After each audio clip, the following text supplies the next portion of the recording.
قل لي هل يصلح الكون بأكثر من إله؟ قل لي من يرتجي العبد إذا رفعت يداه؟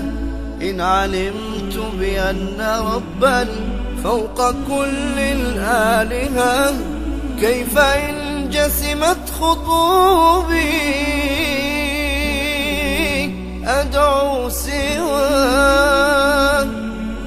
قل لي من يخلق الإنسان من ماء مهين؟ قل لي من يملك الأرزاق من يطوي السنين؟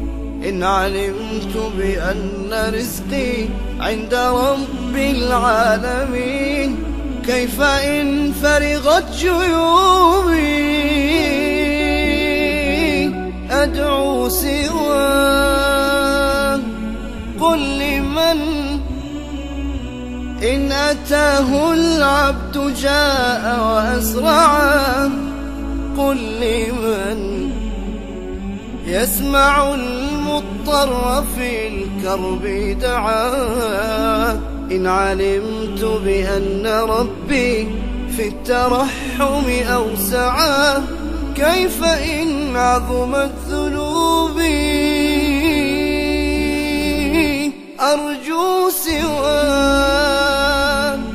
قل لمن يسمع الذرات في جوف الليل؟ قل لمن تذكر الأسماء منه والفعال، لا بتشبيه وتعطيل لها وبلا مثال. بعد هذا الوصف والتفصيل هل